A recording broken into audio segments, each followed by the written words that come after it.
Oh, thanks, Chris. And we were very grateful for that good weather yesterday in Sheffield for the flypast, which I know you were watching as well. I was watching it at home. You were there in the park. I mean, it was amazing, wasn't it? Yeah, it was. I mean, if you were watching Breakfast yesterday, you'd have seen it yourself. Our special programme from Endcliffe Park in Sheffield to remember the 10 US servicemen who lost their lives when their plane crashed there 75 years ago. It was an epic day. Definitely. It was an epic day, and all because of one very special man, Tony, and you'll see what it meant to him in a moment. But we heard a lot from Tony yesterday. We heard from you on the ground. Today we thought we'd follow it up by seeing what it was like from the air, because while it was all going on, Breakfast reporter John Maguire was actually in one of those 10 planes performing the special flypast organised in the men's honour. And now we can take a look at the view from the cockpit.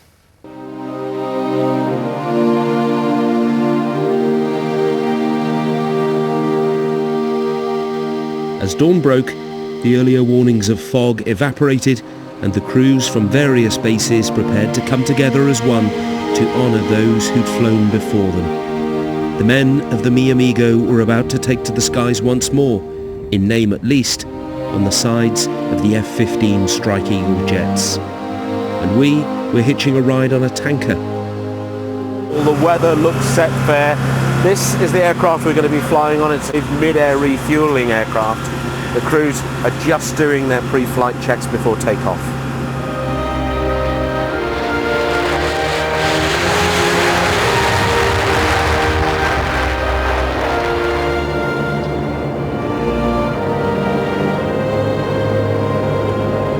Our plane, the KC135, flew from RAF Mildenhall in Suffolk to Sheffield in around 25 minutes. Once there, we formed up with the other aircraft in the memorial flight. Especially being stationed here in England with the rich history of the 100th and all the aircraft that have gone before us, being able to honor this crew on the 75th anniversary is a very, very special honor and privilege.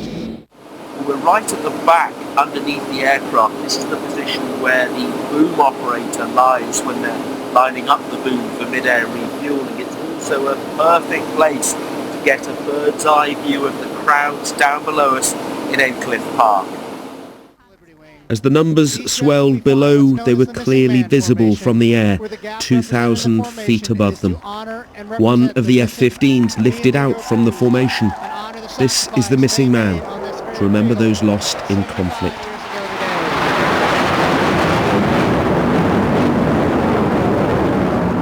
The thousands in the park came to pay tribute to the 10 crewmen who died here 75 years ago, and to thank the one man who's here every day and for whom this means so much. 3 cheers for Tony! 3 of the Mi Amigo crew, at the request of their families, have remained in England and are buried here at the American Cemetery near Cambridge. We fill the inscription with sand from Normandy Beach, and it is very poignant because everything was leading up to D-Day, 6th of June 1944. This is the 75th anniversary this year, and it's poignant that we use that sand to fill in the names, the inscriptions, so that they stand out for the families. Overhead, the F-15s flew past in tribute once more.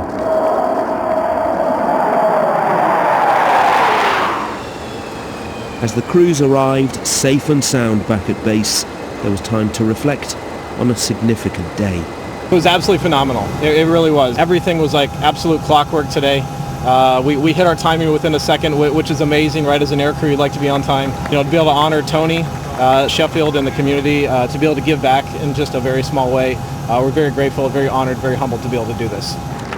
In the air and on the ground, inspired by Tony's selfless dedication, many thousands chose to play a part to commemorate 10 young men whose lives were cut short, but whose service will always be remembered. John Maguire, BBC News. I've got goosebumps again every time when I see Tony's face as well, because, you know, spending the whole morning with him yesterday, he was just so modest about it. You know, he was overwhelmed by everything, but equally he was just, kept talking about how it was for the men, his family as he called them, and just didn't accept that it was actually him as well. That was such a big part of the story. But I'm very pleased to say he's in all of the papers today. There's some brilliant pictures of him. There we are. That's great. Tony watching the fly past there with his hands up in the air, and he said to me just before the fly past, "Is it all right if I stand up and wave at them?" And I was like, "Tony, you can do whatever you like." Of course you can. This is for you just as much as it is for those US airmen. And what I thought was lovely was as soon as all the fuss and the crowds and the display was over, he just very quietly went away, didn't he? And just went back to the memorial where he goes every day. At various points in the morning, he just said to us, "I'm just going to go and see my family." And I thought, oh, he's going to see his lovely family who were there. But he meant he was going to the memorial to talk to his lads. Yeah, his lads, and tell them what was happening. So every so often he'd go off and chat to them and tell them what had been going on, and then come back to us. And it was just magical. It really was. And everyone from Sheffield who came and who travelled from afar to be there as well, thank you very much, because that really made it for him. It really did. And I know everyone was very touched to be able to have watched it. I was going to say he'd be enjoying watching those pictures back this morning. He doesn't really watch He doesn't telly, watch telly. He No. didn't have a clue who any of us were, which was good. And to be honest, there was a moment, I have to tell you this as well, where he was walking along and someone waved in my direction, and I thought they were waving at me. So I waved, and then I thought, oh, they're waving at Tony. This is